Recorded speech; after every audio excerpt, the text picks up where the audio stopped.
Why are you taking so long to answer, mate? Are you thinking of Ben in that Superman Why are you taking costume? so long to answer Tom this? Holland was already waiting for an answer. Matt Damon paused. Excellent. Then came the choice Holland probably expected, but maybe not the joke that followed. I'd have to say Spider-Man. Damon had just named his greatest superhero of all time. And then, looking directly at the man who has played Spider-Man for nearly a decade, he added, "There's been a parade of excellent actors in that role. And then you took it." Holland laughed. Went to. And suddenly, what was supposed to be another promotional interview became one of the funniest exchanges of the entire conversation. But before we get into what happened next, if you enjoy celebrity stories that go beyond the headlines and reveal the moments audiences almost miss, make sure you subscribe to the Echo View. Because this conversation has a lot more going on than two actors simply naming their favorite movies.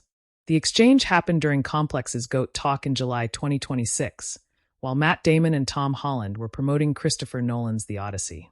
Damon plays Odysseus. Holland plays Telemachus. And despite the massive age difference and completely different stages of their careers, the two actors immediately had an easy chemistry. The strange thing was that GOAT Talk is built around disagreement. Pick the greatest movie. Pick the greatest actor. Pick the greatest superhero. Pick the best stunt. The format practically begs celebrities to argue. But Damon and Holland kept doing something that made the interview even more entertaining. They kept agreeing. When the subject turned to Christopher Nolan, Holland immediately chose Oppenheimer. He talked about how much he enjoyed the film, especially the way Nolan handled complicated scientific ideas without making the audience feel lost. He praised Cillian Murphy's performance and the entire cast. Damon had to smile, because Damon was in Oppenheimer. And that wasn't the only Nolan film on the table. Damon had also appeared in Interstellar. Holland had just praised one of his films while Damon was sitting there listening to him. Eventually, Damon chose The Dark Knight. His reason was personal. He said he would choose it for his old friend Heath Ledger. And Holland didn't challenge him. "I will not argue with you on that one." That became the running joke. They were supposed to debate. Instead, they sounded like two friends comparing movie recommendations. Then came a question that revealed something completely unexpected about Tom Holland. What movie did they wish they had been in? Matt Damon chose The Matrix. And his explanation made sense. The movie had been groundbreaking. Keanu Reeves was so closely connected to Neo that imagining anyone else in the role almost felt impossible. Holland agreed that The Matrix was iconic. Then he admitted something Damon could barely believe. He had never seen it. Damon looked at him. "Are you kidding me?" Holland wasn't joking. He simply had never sat down and watched it. Damon's reaction was almost the opposite of what you'd expect. He wasn't angry. He was jealous. Because Holland had something Damon could never have again. The chance to see The Matrix for the first time. Damon wondered whether it would still feel as groundbreaking to Holland, considering how much modern cinema had borrowed from it. Holland agreed, and Damon encouraged him to watch it. But Holland's own answer for the movie he wished he had been in was completely different. Primal Fear. He specifically admired Edward Norton's performance, and he admitted that he would have loved the opportunity to play that role. That answer unexpectedly opened the door to one of Matt Damon's most interesting career stories. Because Primal Fear wasn't just a movie Damon admired. It was part of the reason Damon and Ben Affleck became more determined to create their own opportunities. Damon explained that he and Affleck had gone out for that role. Edward Norton ultimately got it, and Damon believed Norton deserved it. But watching another actor take such a great role forced Damon and Affleck to confront something uncomfortable. Breaking into Hollywood was incredibly difficult. Thousands of actors could compete for one opportunity, and there was no guarantee that the best role would ever reach them. So they changed the strategy. If the roles weren't coming to them, they would create their own. They wrote Good Will Hunting. That decision changed both of their careers. And years later, Damon could look back and see how one disappointment had pushed him towards something much bigger. But the conversation was about to return to the question that created the most memorable moment of the interview. The GOAT superhero. And this time, Tom Holland wasn't going to let Matt Damon take his time. GOAT superhero. Matt Damon paused. Holland immediately noticed. "Why are you taking so long to answer this, mate?" The question was already funny. Then Holland made it worse. "Are you thinking of Ben in that Superman costume?" Damon had actually played George Reeves in Hollywoodland, the actor famous for playing Superman on television. So the Superman joke wasn't completely random. But Damon had another answer. Spider-Man. He explained that Spider-Man was the superhero he connected with as a kid. He used to dress up as Spider-Man. He loved the character. But by the time the first major Spider-Man movie arrived with Tobey Maguire, Damon said he felt he was already too old for the role. And then came the part Holland wasn't expecting. Damon talked about the long line of actors who had played Spider-Man. Tobey Maguire, Andrew Garfield, Tom Holland. Then he looked at Holland. There's been a parade of excellent actors in that role. And then you took it. Holland immediately laughed. The joke worked because there was no real hostility behind it. Damon wasn't saying Holland didn't deserve the role. If anything, the joke only worked because Holland had become so strongly identified with Spider-Man. For Damon, Spider-Man was a childhood dream. For Holland, Spider-Man became the role that transformed him into one of Hollywood's biggest young stars. And Holland understood exactly how ridiculous the situation was. The man sitting across from him had just admitted that he wanted to play Spider-Man. And instead, Holland had gotten the suit. But Holland had his own GOAT superhero, Robert Downey Jr.'s Iron Man. Damon immediately agreed. He talked about Downey's ability to make Tony Stark feel natural. Funny, charismatic, like someone you could actually hang out with. And then Damon made a bigger point. There are only a handful of characters in Hollywood where the actor and the character become almost impossible to separate. Robert Downey Jr. and Iron Man, Hugh Jackman and Wolverine, Matt Damon and Jason Bourne, and Tom Holland and Spider-Man. That is a very different kind of success. Because getting a famous role is one thing. Becoming the face people immediately associate with that role is something else. Holland has played Spider-Man through multiple movies, major crossover stories, and an entire generation of superhero culture. And Damon acknowledged that. There have been many Batmans, many Supermans, many versions of other iconic characters. But sometimes an actor fits a role so completely that audiences almost want Hollywood to stop replacing them. That was arguably the biggest compliment Damon gave Holland during the entire conversation. And it came disguised as a joke. Then the two moved on. The next question was about celebrity companions. Who would you want to be stranded at sea with? Holland chose Chris Hemsworth. Damon immediately teased him. You were lost at sea with him. Holland insisted that wasn't the reason. He simply thought he would feel safe with Chris Hemsworth. Damon wasn't convinced. Then Damon gave his own answer. Ben Affleck. And there was no hesitation. Affleck wasn't just a fellow actor. He was his oldest friend. If Damon were going to be stranded somewhere with anyone, he wanted someone he trusted. And Holland didn't argue. Again, another question. Another agreement. Then came the question about Zendaya's greatest role. Holland's answer was almost impossible to avoid. He joked that his kids would be furious if he didn't mention Euphoria. But he also praised her work in Dune and another dramatic performance that had clearly stayed with him. Damon agreed that she kept getting better. Then Holland chose the role that stood out most to him, her performance in the drama. And once again, they had reached the same destination without a fight. That was becoming almost ridiculous. The GOAT format wanted conflict. Matt Damon and Tom Holland kept giving it friendship. Then came the action movie question. Holland chose Back to the Future. Damon immediately questioned whether it was really an action movie. Holland defended it. Damon offered another favorite, Good Night Run. Even when they disagreed about the category, they still found a way to agree about the movie. And Damon had one more recommendation for Holland. The Matrix. He clearly wasn't going to let that one go. But the next topic would finally give them something much more dangerous to discuss. Their own stunts.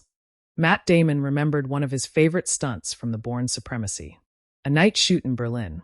A bridge. A boat below. And one moment where there wasn't much room for hesitation. He jumped.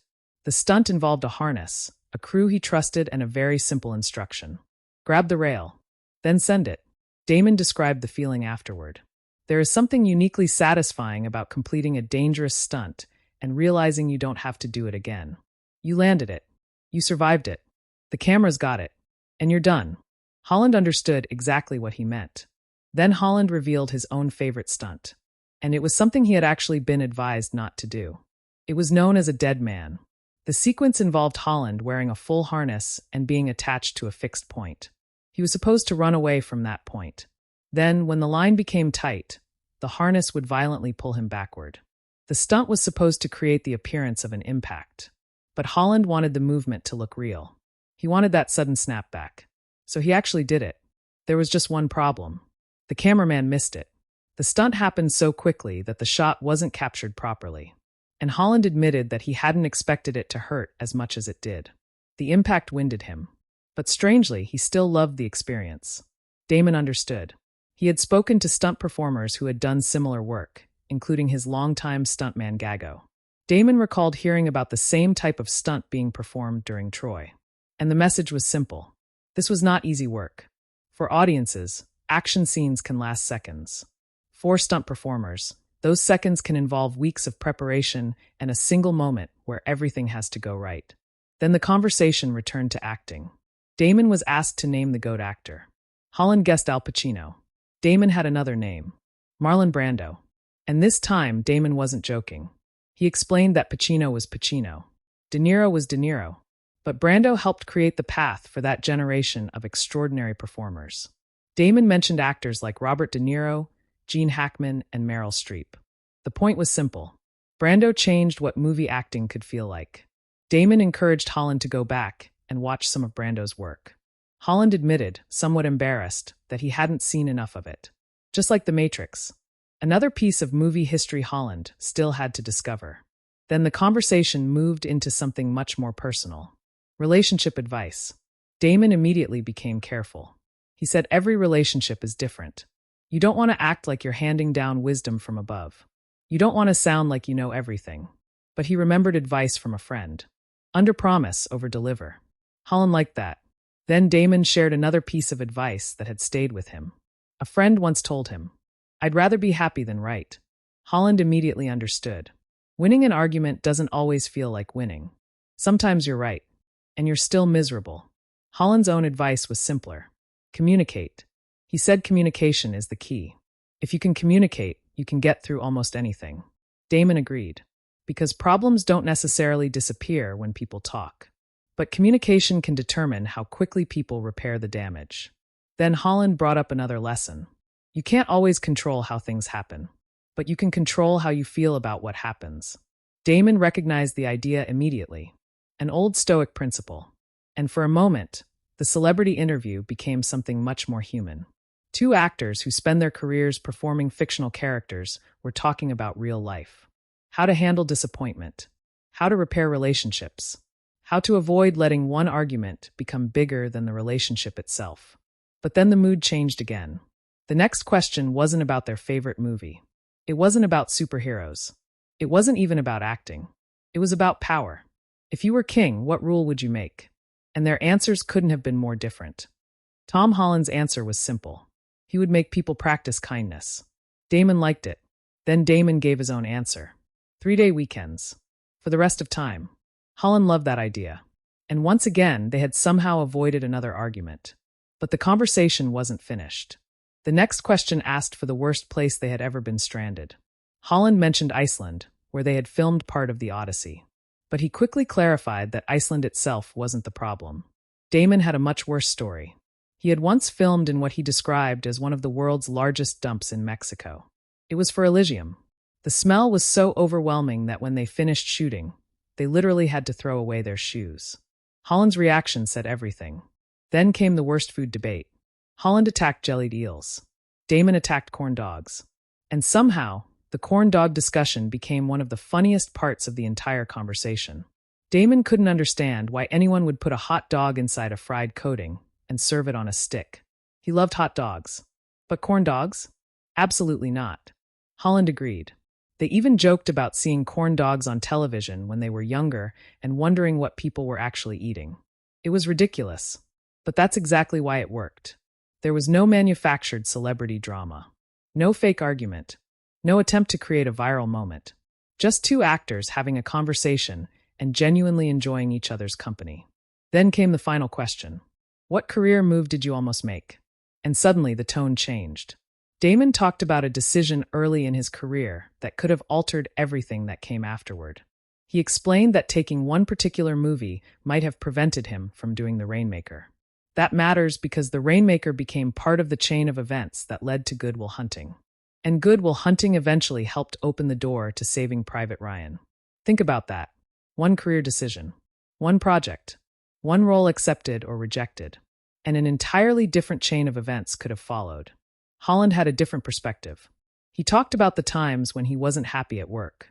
Instead of seeing those experiences as failures, he saw them as lessons. Damon agreed. You don't learn from your successes. That might have been the most meaningful line in the entire interview. Because success tells you that something worked. Failure forces you to ask why it didn't. And for actors, especially actors working in an industry where careers can change because of one casting decision, that lesson can be enormous. Damon and Holland had spent the interview talking about GOAT movies, GOAT actors, superheroes, food, football, stunts, and random hypotheticals. But underneath all of it was a conversation about choices. The choices that create careers. The roles that define actors. The movies that become part of culture. And the strange moments when one person gets the opportunity another person once dreamed about. That is why the Spider-Man joke at the beginning becomes more interesting when you hear the entire conversation. Damon wasn't simply saying Holland stole a superhero role from him. He was talking about a character he loved as a kid, a role that passed from one actor to another, and eventually landed on Tom Holland. And Holland knew how to take the joke. He laughed. He didn't become defensive. He didn't try to prove himself. He simply played along. Maybe that's why the interview worked so well. The chemistry didn't feel manufactured. The disagreement wasn't forced. And the humor didn't need anyone to become the villain. Matt Damon could admire Spider-Man while joking that Tom Holland took it. Holland could choose Iron Man while respecting what Robert Downey Jr. had done with the character. And both could recognize the strange privilege of becoming associated with roles that millions of people already loved. So now I want to hear what you think. Was Matt Damon right? Is Spider-Man really the GOAT superhero? Or does Tom Holland have the stronger argument with Robert Downey Jr.'s Iron Man? And here's the bigger question. When an actor becomes so closely connected to a character that audiences can't imagine anyone else playing it, should Hollywood ever replace them? Tell me your answer in the comments.